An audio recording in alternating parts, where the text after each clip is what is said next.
주신 말씀은 신약성경 로마서 3장 27절부터 3절까지 말씀입니다. 신약성경 243쪽입니다. 로마서 3장 27절에서 4장 3절까지 말씀을 제가 공부하겠습니다.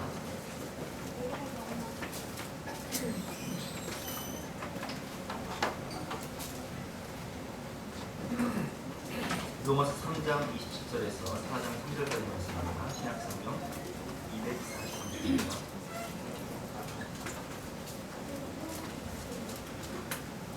그런즉 자랑할 때가 어디냐? 실수가 없느니라. 무슨 법으로냐? 행위로냐? 아니라 오직 믿음의 법으로냐. 그러므로 사람이 의롭다 하심을 얻는 것은 율법의 행위에 있지 않고 믿음으로 되는 줄 인정합니다. 하나님은 다만 유대인의 하나님이시냐 또한 이방인의 하나님이시냐 진실로 이방인의 하나님도 되시느니라. 할례자도 믿음으로 말미암아 또한 무할례자도 믿음으로 말미암아 의롭다 하실 하나님은 한 분이시니라. 그런즉 우리가 믿음으로 말미암아 율법을 파기하느냐? 그럴 수 없느니라. 도리어 율법을 굳게 세우느니라. 그런즉 육신으로 우리 조상인 아브라함이 무엇을 얻었다 하기로 만일 아브라함이 행위로서 의롭다 하심을 받았으면 자랑할 것이 있으려니와 하나님 앞에서는 없느니라. 성경이 무엇을 말하느냐? 아브라함이 하나님을 믿음에 그것이 그에게 의로 여겨지는 바 되었느니라. 아멘. 오늘 말씀의 제목은 도대체 율법이 왜 필요한가? 라는 제목으로 본 말씀을 위해서 함께 은혜를 나누겠습니다. 로마서를 통해서 우리가 배웠지만 모든 사람이 죄를 범하였음에 하나님의 영광에 이르지 못하였더니 라는 로마서 3장 23절 말씀처럼 불신자도 불경건과 불의 가운데 하나님을 대적하고 믿지 않고 죄 가운데 살아가기 때문에 하나님의 진노를 피할 수 없고, 그리고 나름대로 선하게 산다고 생각하는 사람들도 남을 판단하고 정죄하는 죄를 더하기 때문에 그들도 죄인이기 때문에 하나님의 진노를 피할 수 없고, 또 유대인도 종교인도 심지어는 종교 지도자들도 저 같은 목사들도 다 죄인이기 때문에 우리는 하나님의 진노를 피할 수 없는 하나님의 심판대 앞에서 무시무시한 심판을 받아야 하는 존재인 것을 우리가 배웠습니다. 율법을 통해서는 우리가 죄를 깨달을 뿐이지만 율법을 지킬 수가 없기 때문에 우리의 행위로는, 우리의 의로는 천국에 도달할 수가 없는 거예요. 인간의 의로는 천국에 갈 수가 없기에 다른 의, 우리를 구원하기 위한 하나님의 의가 나타나서 예수 그리스도로 말미암아 화목제물이 되신 그 예수님의 보혈의 공로와 그 피를 믿음으로 우리가 구원을 받게 되는 것이죠. 오늘 3장 23절과 24절까지 말씀에 결론 말씀이 나와 있는데, 로마서 3장 23절과 24절 같이 읽도록 하겠습니다. 시작. 모든 사람이 죄를 범하였음에 하나님의 영광에 이르지 못하더니 그리스도 예수 안에 있는 성령으로 말미암아 하나님의 은혜로 값없이 의롭다 하심을 얻은 자 되었느니라. 아멘. 예수님을 믿음으로 하나님의 은혜로, 예수 십자가의 보혈의 공로의 은혜로 우리가 의롭다 하심을 인정받는 것이지 우리의 행위나 우리의 노력이나 우리의 의지로 우리가 구원받는 게 아니에요. 그래서 우리는 아무리 수고하고 헌신하고 애를 써도 자랑할 게 없는, 그것이 27절과 28절 본 말씀이 나와 있죠. 같이 한번 읽어보겠습니다. 시작. 그런즉 자랑할 때가 어디에 있거든요? 있을 수가 없느냐? 무슨 법으로냐? 행위로냐? 아니라 오직 믿음의 법이냐. 그러므로 사람이 의롭다 하심을 얻는 것은 율법의 행위에 있지 않고 믿음으로 되는 줄 우리가 인정하노라. 아멘. 자, 모든 사람을, 모든 믿는 사람들을 구원하시기 위해서 하나님은 하나님의 의를 세우시고 십자가의 의를 세우시고 그것을 믿는 사람들을 의롭다 인정하신다, 이것을 우리가 배웠는데요. 그렇다면 유대인들은 이 말을 듣고 이렇게 질문하는 거예요. 그러면 우리가 하나님의 백성인 우리들은 율법도 받고 할례도 받고 그 율법을 지키려고 몸부림을 치는데 우리가 이방인과 똑같단 말이냐? 그럼 하나님은 유대인의 하나님이 아니라 저 세상 밖에 있는 이방인의 하나님도 된다는 말이냐? 이렇게 반론을 제기하십니다. 근데 거기에 대한 해답이 29절과 30절에 나와 있습니다. 29절과 30절 말씀 같이 한번 읽어보겠습니다. 시작. 하나님은 다만 유대인의 하나님이시냐? 또한 이방인의 하나님은 아니시냐? 진실로 이방인의 하나님도 되시느니라. 할례자도 믿음으로 말미암아 또한 무할례자도 믿음으로 말미암아 의롭다 하실 하나님은 한 분이시니라. 아멘. 하나님이 유대인만의 하나님이 아니라는 거예요. 하나님은 이방인의 하나님 되신다는 거예요. 하나님은 믿는 사람들만을 자녀로 삼지 않으신다는 거예요. 믿는 사람들도 하나님의 자녀지만 저 세상 밖에서 아직 죄 가운데 있는, 죄에 허덕이고 죽어가고 있는 영혼들도 하나님이 창조하셨기 때문에, 아버지가 되시기 때문에 그들도 하나님의 자녀고 하나님께서 사랑하신다. 할례를 받은 유대인이든 할례를 받지 않은 이방인이든, 우리처럼 할례를 받지 않은 이방인도 하나님께서 사랑하시고 하나님께서 자녀 삼으시는 하나님의 백성이라는 거예요. 하나님은 창조주 하나님이시기 때문에, 우리를 지으셨기 때문에 다 하나님 자녀입니다. 여러분, 자식을 키우다 보면요, 자식이 공부를 잘하고 말을 잘 듣고 순종하고 부모에게 효도하고 부모를 공경하고 부모에게 용돈을 주고 부모에게 기쁨을 주는 자식이 있지만, 때로는 자식 중에는요, 불순종하고 부모 마음을 아프게 하고 반항하고 소리 지르고 사고치고 부모의 가슴에 못을 박는 자녀도 있어요. 하지만 그런 자녀라 할지라도 부모에게는 다 똑같은 자녀죠. 우리가 이번에 가족 캠프를 가서 보니까요, 바닷가에 가서 이제 튜브를 타고 노는데 아이들이 바닷가에 가서 놀잖아요. 근데 파도가 치고 또 튜브를 타다 보면 아이들이 발이 닿지 않은 데가 있다. 그러면 튜브가 엎어지면 아이들은 수영을 잘 못하니까 물을 먹거나 혹은 빠질 수가 있단 말이에요. 생명을 잃을 수 있단 말이에요. 부모들이 그 아이들을 지켜보는데 어떻게 지켜볼까요? 불꽃 같은 놈으로 우리 아이 어떻게 될까봐 불꽃 같은 놈으로 지켜보고, 그 아이가 평소에 말을 잘 듣는 아이든 혹은 그렇지 않은 아이, 속을 썩이고 마음을 아프게 하는 자식일지라도 부모는 불꽃 같은 눈으로 우리 아이가 어떻게 될까봐 지켜보는 거예요. 하나님도 마찬가지예요. 예수님도 마찬가지예요. 유대인이든 이방인이든 죄인이든 믿음 안에 있는 사람이든 믿음 밖에 있는 사람이든 교회 안에 있는 사람이든 교회 밖에 있는 사람이든 하나님은 다 하나님께서 창조하신 자녀이기 때문에 그들을 인도하시고 보호하시고 기다리시고 사랑하신다는 거예요. 그것이 아버지 하나님의 마음이죠. 성경은 우리에게 말씀하고 있습니다. 로마서 5장 8절 말씀이죠. 우리가 아직 죄인 되었을 때에, 세상 밖에서 죄 가운데 허덕이고 있을 때에, 죽을 수밖에 없는 존재였을 때에 그리스도께서 우리를 위하여 죽으심으로 하나님께서 우리에 대한 자기의 사랑을 확증하셨느니라. 디모데전서 2장 4절에서 하나님은 말씀하고 계십니다. 하나님은 모든 사람이 구원을 받으며, 한 영혼도 예외 없이 모든 사람이 구원을 받으며 진리를 아는 데 이르기를 원하십니다. 여러분, 하나님께서 악인이 죽는 것을 원하실까요? 악인이 심판받아 지옥에 가는 걸 원하실까요? 그렇지 않아요. 에스겔 18장 23절 말씀에 주 여호와의 말씀이니라. 내가 어찌 악인이 죽는 것을 조금인들 기뻐하랴. 그가 돌이켜 그 길에서 떠나 사는 것을 어찌 기뻐하지 아니하겠느냐. 성경을 보면 예수님께서 마태복음 15장에 갈릴리에서 사역하시다가 두로와 시돈 지방이라는 곳에 가시는데, 두로와 시돈 지방은 갈릴리에서 왔다 갔다 하려면은 두로와 시돈이 여기에요. 두로가 여기 있고 위가 시돈인데, 갈릴리에서 여기까지 가시려면은 며칠이 걸려요. 왔다 갔다 사역하시는데 일주일이 걸린단 말이에요. 일주일이 걸리는 여정을 가시는데, 거기에 보면 15장 21절에 보면 예수께서 거기서 나가사 두로와 시돈 지방으로 들어가시니 가나안 여자 하나가 그 지경에서 나와서 소리질러 이르되 주 다윗의 자손이여 나를 불쌍히 여기소서 내 딸이 흉악하게 귀신 들렸나이다 하되, 이방 여인, 성경을 보면 수로보게니아 여인이라고 나와 있는데 가나안 여인이에요. 유대인이 아니에요.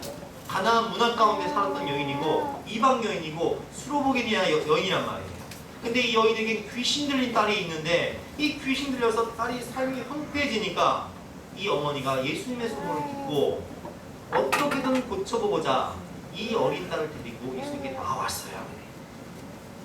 그런데 예수님의 반응이에요. 너무 심통치가 않으세요.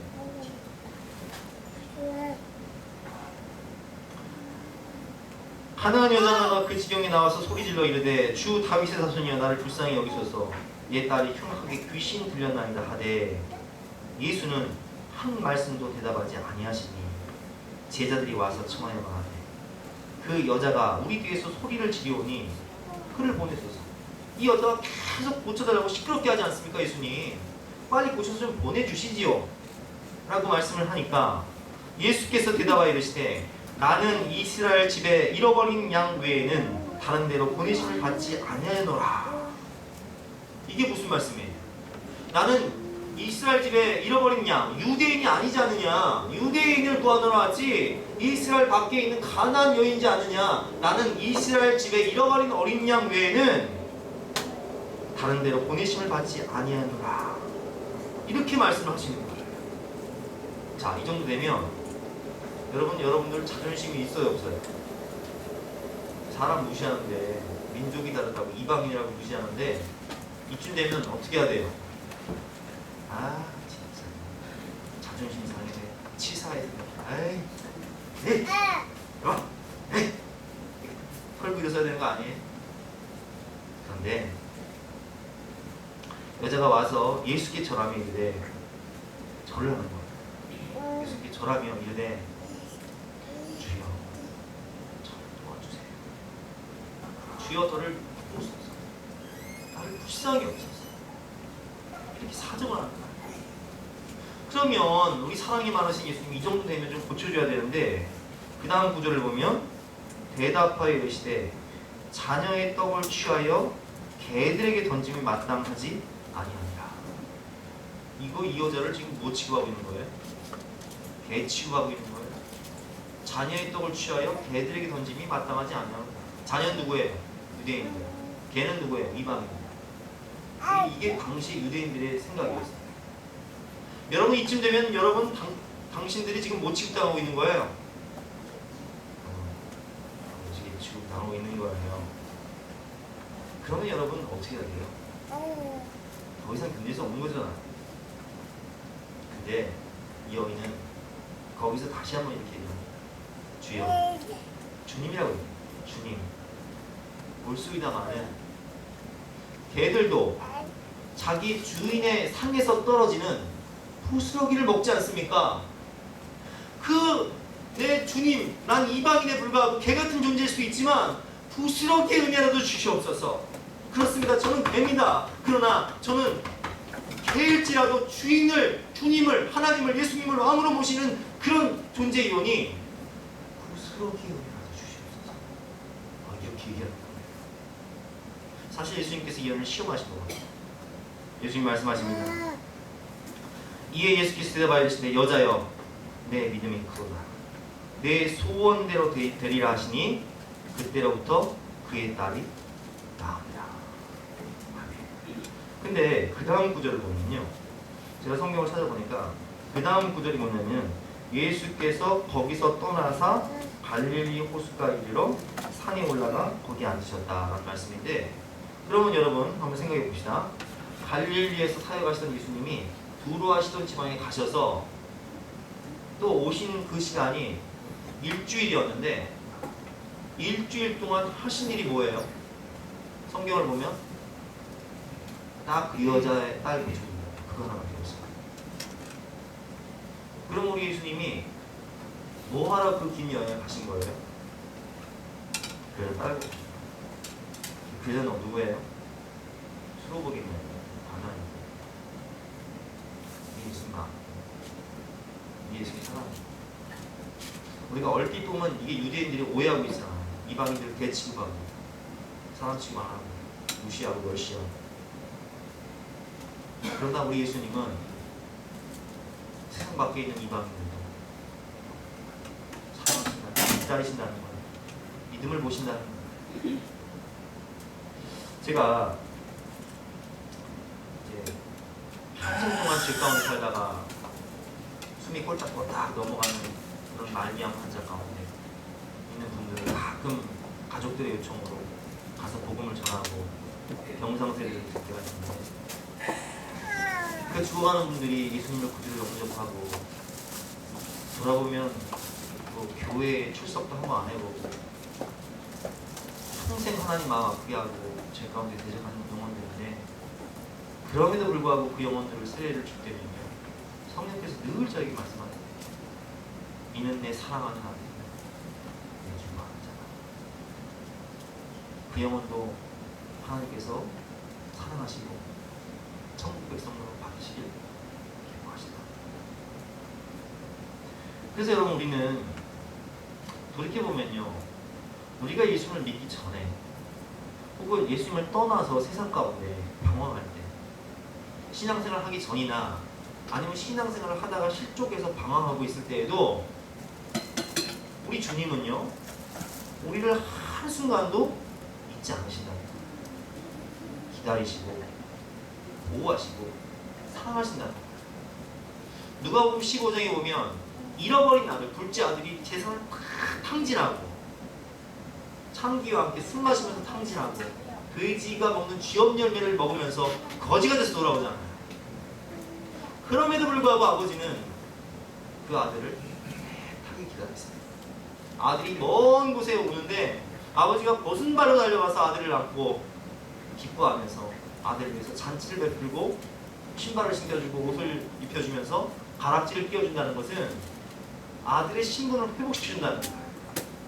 그게 하나님 아버지의 사랑이고 아버지의 마음.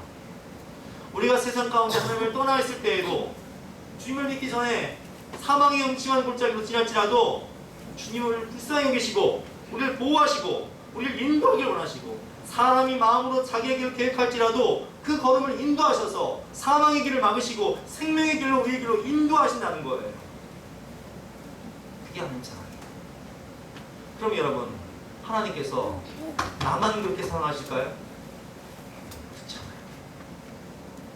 여러분 가정에 아직 예수 그리스도를 영접하지 않은, 믿지 않는 사람, 교회를 다닌다고 핍박하고 멸시하고 조롱하고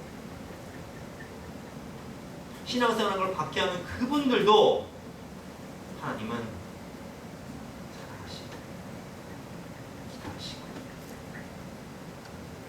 가슴으로 아파하시고 불쌍히 하신다. 그렇기 때문에 우리는 내 마음을 아프게 하고 하나님을 대적하는 우리의 가족들, 우리 이웃들을 불쌍히 사랑하며 섬기고 그들을 부르는 주님이 나를 그렇게 하셨습니다. 하나님 한 번도 나를 실망시킨 적 없으시고 언제나 불평 가운데로 나를 인도하셨죠. 지나온 모든 세월들 돌아보면 그 어느 것 하나 주의 손길에 미침이 없는 것이고 나를 사랑하신 그 사람도, 지금 주님은 믿지 않는 가족들도 사랑하신다. 가사를 생각하면서 잠깐 찬양하겠습니다.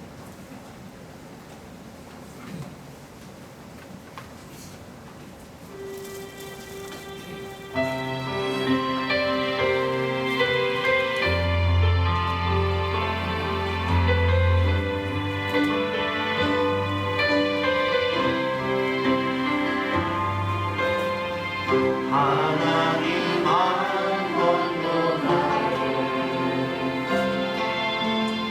실망시킨 적 없으시고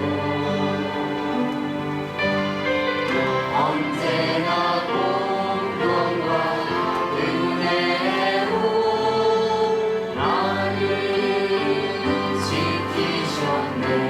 지나온 모든 세월, 지나온 모든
그 어느 한순간도 우리를 놓치신 적이 없어요. 늘 바라보시고 기다리시고 사랑하시고 그것이 아버지 하나님의 마음이고 하나님은 유대인의 하나님뿐만 아니라 이방인의 하나님이십니다. 두 번째로 유대인들은 이렇게 질문을 할 수 있죠. 그러면 하나님이 율법을 주시고 할례를 주시는 이유가 뭐냐? 너희들은 지금 율법을 지키는 행위로 구원을 받는 것이 아니라 예수 그리스도를 믿는 믿음으로 구원을 받는다고 하는데, 그러면 율법을 폐기하자는 거냐? 율법을 파기하자는 거냐? 실제로 그래서 유대인들은요, 그래서 사도 바울을 율법 폐기론자로 몰아서 죽이려고 했고요. 예수님을 신성모독죄로 죽였잖아요. 그런 것처럼 율법 파기론을 얘기하는데, 거기에 대해서 오늘 말씀은 뭐라고 얘기하는지 우리가 보겠습니다. 31절 말씀이죠. 3장 31절 말씀. 과연 율법을 폐기해야 되는가 아니해야 되는가, 거기에 대해서 배우도록 하겠습니다. 31절 찾으셨으면 같이 한번 읽어보겠습니다. 시작. 그런즉 우리가 믿음으로 말미암아 율법을 파기하느냐? 그럴 수 없느냐? 도리어 율법을 깨세웁니다. 여러분, 우리가 율법을 통해서, 행위를 통해서 구원받는 건 아니에요. 우리는 예수님을 믿음으로 하나님의 값없는 독생자를 주신 그 은혜로, 너희가 그 은혜를 인하여 믿음으로 말미암아 구원을 얻었나니 이것이 너희에게서 나는 것이 아니요 하나님의 선물이라 라는 말씀처럼, 우리는 믿음으로, 은혜로 예수님의 보혈의 공로를 통하여 그것을 믿음으로 의롭다 인정을 받지만, 그래서 구원을 얻지만 율법이 사라지는 건 아니에요. 그러면 율법은 어디 가냐? 바로 믿음 플러스 은혜는 구원이지만, 구원받은 자로서 하나님 자녀로 살기 위해서 율법이 필요한 거예요. 그래서 우리는 하나님 자녀이기 때문에 구원받기 위한 조건으로서 율법을 지키는 것이 아니라 하나님 자녀의 정체성으로 하나님 말씀에 순종하기 위해서 율법을 지키며 살아가는 거예요. 자, 제가 이제 예를 한번 들어볼게요. 성경을 보면 출애굽기가 있는데, 이스라엘 백성들이 애굽에서 노예 생활을 하고 압제당하고 정말 고통받고 있을 때 하나님께서 주의 종 모세를 보내셔서 애굽의 10가지 재앙을 일으키신 다음에 애굽에서 탈출하게 하실 때 마지막 재앙이, 10번째 재앙이 뭐였죠? 장자의 죽음. 장자의 죽음인데, 어린 양의 피를 임방과 문설주에 바르고 그 어린 양의 고기를 삶아서 먹은 사람은 죽지 않았어요. 그래서 이스라엘 백성들이 구원을 받은 것은 어린 양의 보혈로, 어린 양의 피로써 구원을 받은 거죠. 출애굽을 했어요. 죄와 사망 권세에 나왔어요. 세상이라는 그 애굽의 노예에서 벗어나서 세례를 받고, 홍해를 가르는 세례를 받고 광야로 가서 신의 산에서 율법을 받죠. 그러니까 하나님 자녀들이 구원을 받아서 이제 신앙생활하기 위해서 율법을 받는 거예요. 그럼 제가 질문을 해볼게요. 이스라엘 백성들이 하나님의 은혜로 유월절 어린 양의 피로써 구원받은 것이 먼저입니까? 아니면 하나님의 율법, 신의 산 율법을 지킴으로, 행함으로 그들이 구원받은 것입니까? 뭐예요? 이영호 목사님, 뭐예요? 행함으로 구원받은 거예요? 아니면 유월절 어린 양의 그 보혈로 구원받은 거예요? 어떤 게 먼저예요? 어린 양의, 이게 먼저죠? 그게 먼저인 거예요. 율법은 구원 이후에 오는 거예요. 그 예로 본문에서는 아브라함의 예를 드는 거예요. 아브라함은 창세기에 나오죠. 출애굽기는 창세기 이후에 수백 년 후에요. 그러니까 아브라함은 어떻게 인정을 받았냐? 오늘 말씀인데요. 오늘 1절과 3절 말씀입니다. 오늘 1절과 3절 말씀, 이제 사도 바울이 유대인들에게 그들이 믿음의 조상이라고 생각하는, 또 우리의 믿음의 조상이기도 한 아브라함의 예를 드는데요. 1절부터 3절까지의 말씀 같이 한번 보겠습니다. 시작. 그런즉 육신으로 우리 조상인 아브라함이 무엇을 얻었다 하니, 만일 아브라함이 행위로서 의롭다 하심을 받았으면 자랑할 것이 있으려니와 하나님 앞에서는 없느니라. 성경이 무엇을 말하느냐? 아브라함이 하나님을 믿음에 그것이 그에게 의로 여겨진다 이 말입니다. 창세기 15장 6절을 보면 아브라함이 하나님을 믿으니 여호와께서 이를 그의 의로 여기셨다 라는 말씀을 인용해서 사도 바울이 지금 뭘 설명하고 있는 거냐? 율법이 있기 전에, 시내산 십계명 사건이 있기 전에 이미 아브라함은 창세기 15장에서 아브라함이 하나님을 믿으니 하나님이 그것을 의로 여기셨다라는 말씀을 인용하면서 믿음의 조상이, 너희가 그토록 믿음의 조상이라고 말하는 아브라함조차도 율법의 행위가 아닌 믿음으로 의롭다 인정을 받지 않았느냐, 이것을 말씀하고 있습니다. 그러면 우리가 여기서 이제 의문이 생기는 거예요. 그러면 도대체 이 구약의 율법이, 십계명이 왜 필요하냐는 거예요? 이거 어디다 써먹을 거냐는 거예요. 여러분, 이 구약의 율법이, 십계명이 어디에 필요할까요? 그것은 첫 번째로 로마서 3장 20절 읽어보겠습니다. 3장 20절 찾으셨으면 시작하겠습니다. 시작. 그러므로 율법의 행위로 그의 앞에 의롭다 하심을 얻을 육체가 없나니 율법으로는 죄를 깨달음이니라. 율법은 죄를 깨닫게 합니다. 그래서 우리가 교회에 나와서 신앙생활을 하고 자꾸 예배를 드리다 보면 그전에는 죄가 죄인 줄 몰랐는데, 술자리에 참석하고 술 먹는 게 죄인 줄 몰랐는데 그게 자꾸 마음에 어때요? 걸려요. 찜찜해요. 내가 그러지 말아야지. 이전에는 내가 남들한테 뇌물을 받는 것이, 뒷돈을 받는 것이 당연한 거였어요. 그런데 내가 예배를 드리고 말씀을 듣다 보니까 그 뇌물을 받고 뒷돈을 받는 것이 마음에 어때요? 걸림이 돼요. 찜찜해요. 왜 그러죠? 율법은 빛과 같아서, 거울과 같아서 거울 앞에 서면, 빛 가운데 서면 내 죄가 보이거든요. 율법은 법이기 때문에 기준인 거예요. 기준이기 때문에 그것을 벗어나면 아, 이게 잘못된 거구나 라는 걸 깨닫게 되는 거예요. 어둠 가운데 있을 때에는 내가 얼마나 죄인인 줄 몰랐는데 빛 가운데 나와서 거울을 보니까 내 얼굴이 그냥 석탄가루로, 연필가루로 가득한 거예요. 내가 얼마나 죄인인지를 깨닫게 되고, 죄를 깨닫기 때문에 우리는 죄를 깨달으면 어떻게 돼요? 회개하게 되죠. 회개하게 되고, 그리고 뭘 하게 된다? 아, 우리가 하나님 말씀을 자꾸 배우면 배울수록요, 신앙이 깊어지면 깊어질수록 겸손해져요. 왜 그런지 아세요? 사도 바울이 사역 초기에는요, 서신서를 보면 나는 지극히 작은 자입니다 이렇게 고백해요. 근데 이제 그가 중년이 되어서 사역을 많이 하고 또 교회를 많이 개척하고 영혼을 구원했음에도 불구하고 서신서를 보면 뭐라고 얘기하냐면 나는 죄인입니다 이렇게 고백해요. 나중에 신앙이 깊어지고 디모데 전후서 가서 순교하기 전에는 자기를 어떻게 고백하냐면은 나는 죄인 중에 괴수입니다 이렇게 고백해요. 그게 맞아요. 신앙이 깊어지면 깊어질수록 하나님 앞에서 자랑할 것이 없어요.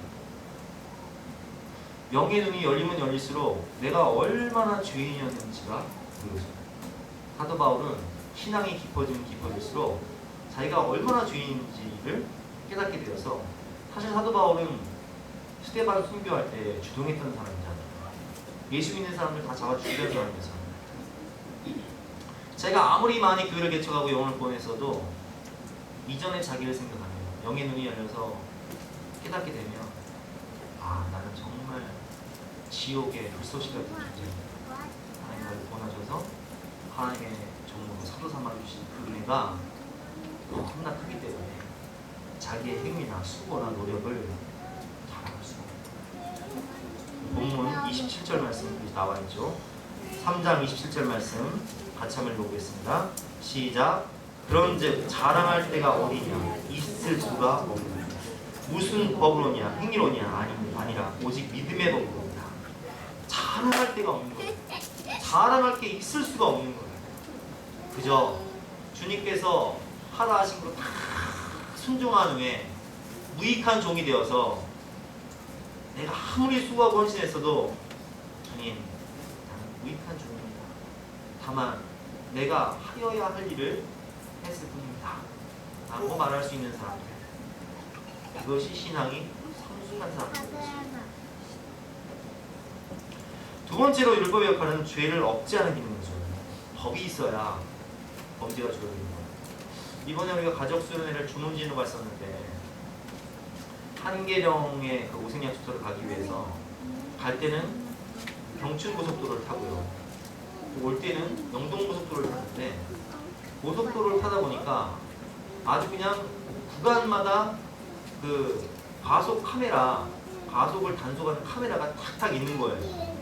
구간 단속이라고 해서 어느 구간을 설정해서 속도가 넘으면 그게 찍혀서 벌금이 4만 원씩 나오는 그 카메라가 있는데 이제 차들이 쌩쌩 달리다가도 그 카메라가 나오면 어떻게 해요? 쫙 밟는 거예요. 브레이크를 쫙 밟아서 속도를 늦추는 거예요. 근데 여러분, 이 카메라는 왜 설치해 놓죠? 만약 그 카메라가 없다고 생각해 보세요. 보통 차들이 100km에서 110 사이를 왔다 갔다 하면서 달리는데 카메라가 없으면 여러분 같은 몇 초 달리시겠어요? 한 130, 150. 성격 급한 양반들은 한 170 밟는 거예요. 그러면 170으로 밟다가 사고가 나면 사고 나면 즉시 어떻게 돼요? 그럼 직사예요. 그러면 나만 죽냐? 나만 죽는 게 아니에요. 나 때문에 엄한 사람 죽이는 거예요. 그렇기 때문에 과속 카메라를 만들어서 생명을 보호하기 위해서 과속 카메라를 만들고 생명을 보호하기 위해서 안전벨트를 매지 않으면 벌칙금을 매기고 생명을 보호하기 위해서 중앙선을 만들어서 서로 침범하지 않도록 만들어 놓은 법이 있기 때문에 나도 살고 남도 살리기 위해서 보호하기 위한 법이 세상의 법인 것처럼 하나님의 율법도 우리를 지키고 죄를 억제하게 함으로 생명을 구원하기 위해서 질서와 평안을 주시기 위해서 주셨다는 거예요. 그게 율법이에요. 마지막으로 그리스도인의 삶의 지침서죠. 우리는 하나님의 자녀가 되어서 이제는 왕의 자녀가 되었습니다.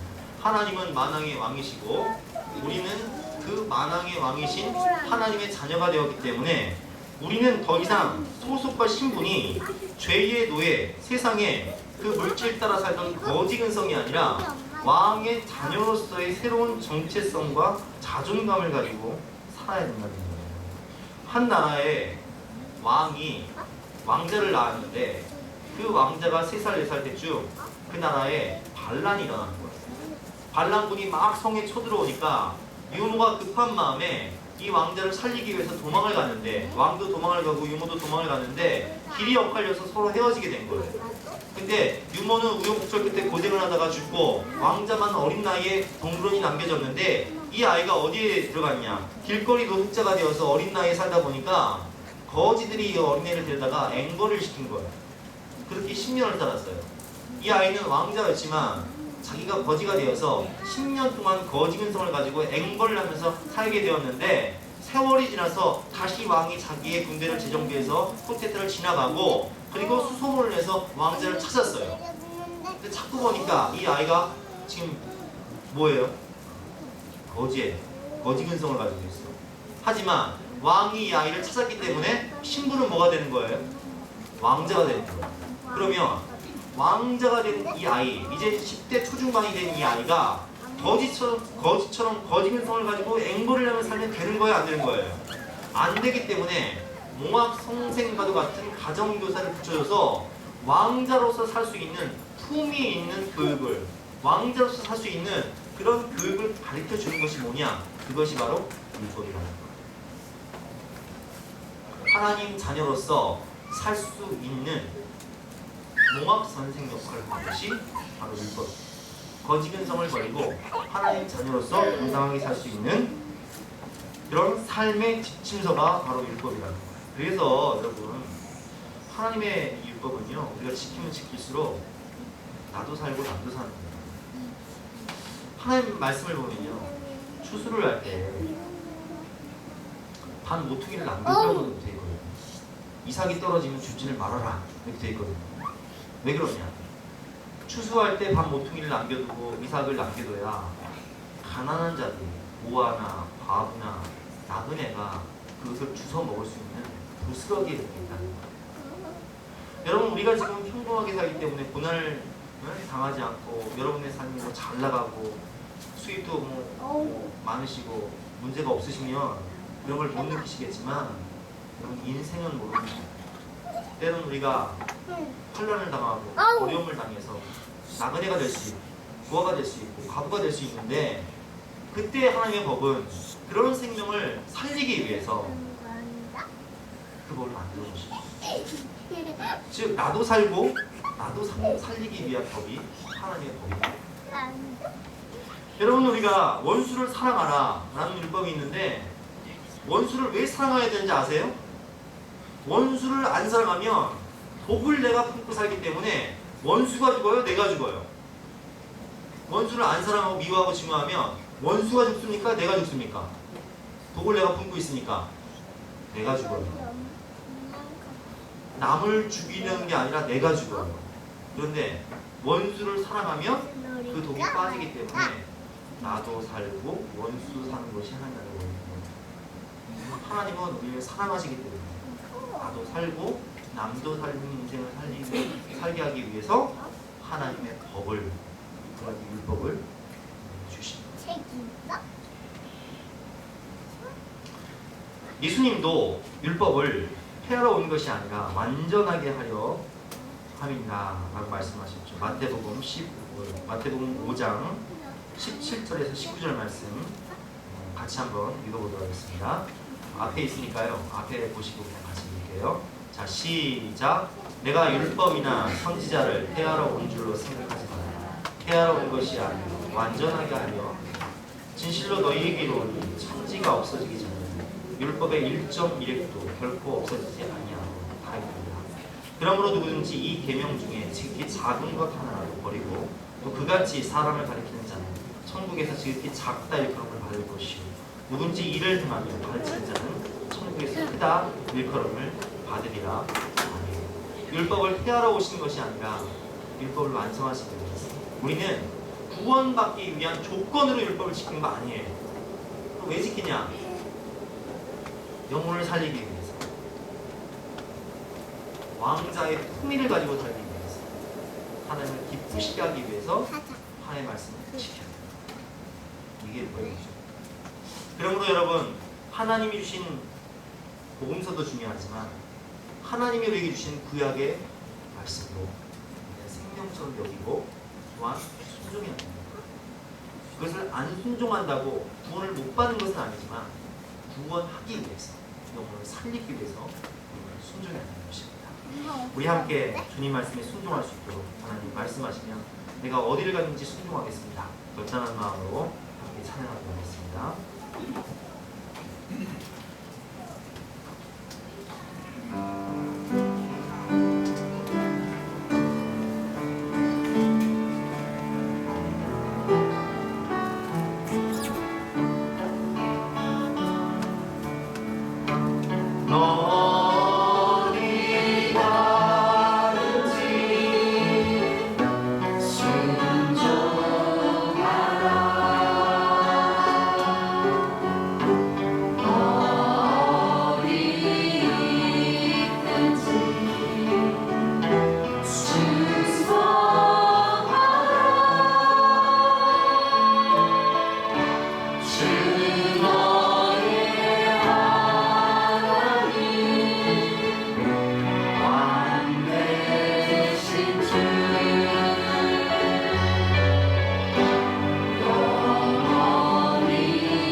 고난 속에서 원하며 핍박 속에서도 감사하기를 원합니다. 어떠한 순간에도 기도하며 하나님 말씀에 순종하기를 원합니다. 하나님, 우리가 어디선지 순종하며 충성할 수 있도록, 하나님 말씀에 순종할 수 있도록 주여 성령의 은혜를 부어주옵소서. 간절한 마음으로 주장창 기도하시겠습니다. 주여! 주여! 주여!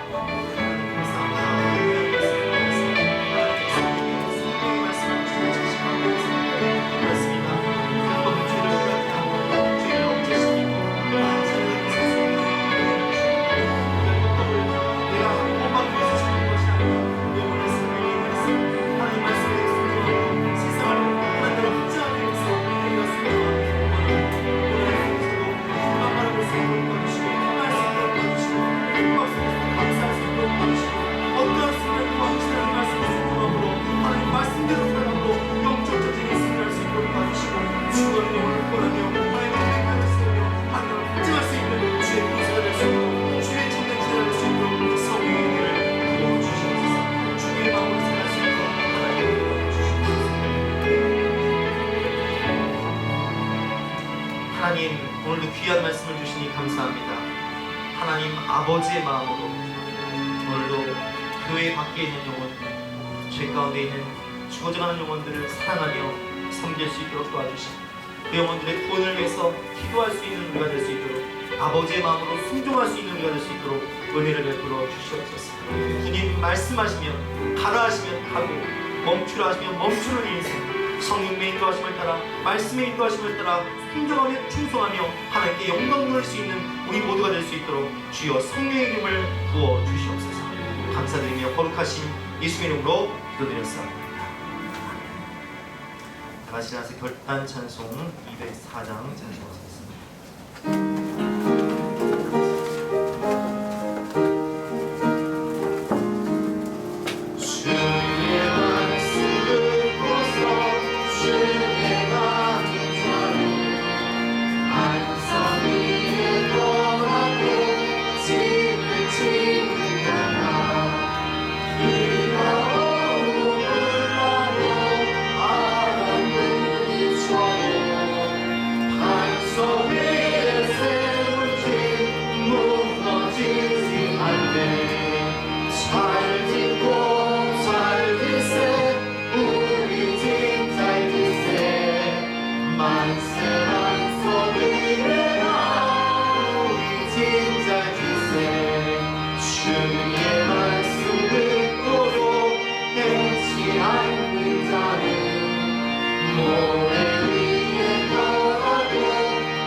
오늘도 하나님을 마음으로 모시며 하나님 말씀에 순종하며 아버지 하나님의 사랑의 마음으로 살아갈 수 있도록 은혜를 베풀어 주시고, 우리가 우리의 정욕과 세상의 유혹과 물질을 따라 살지 않고 왕이신 하나님의 인도하심을 따라, 성령님의 인도하심과 하나님 진리의 말씀을 따라 살아가며 영적 전쟁에 승리할 수 있는 은혜를 부어주시고, 부족한 저희를 통해서 많은 영혼을 구원하시고 하나님 나라를 확장해 주시니 진심으로 감사합니다. 모든 것이 주께로 되고 주로 말미암고 주께로 돌아가기에 하나님 나라와 영광 위해서 영원 구원을 위해서 우리의 피와 생명이 담겨져 있는 귀한 예물을 바치는 성도들과 가정들이 있습니다. 하나님 그 믿음을 보시고 그 헌신을 보시고 그 눈물을 보시어서 하나님께서 100배로 갚아주시어서 더욱더 사는 것 자체가 천국이되고 가정에 하나님 나라의 평강과 기쁨과 감사가 넘칠 수 있도록 은혜를 부어 주시옵소서. 거룩하신 예수 이름으로 기도드렸사옵나이다. 여러분들을 위해서 축복성하고 축도로 마치겠습니다.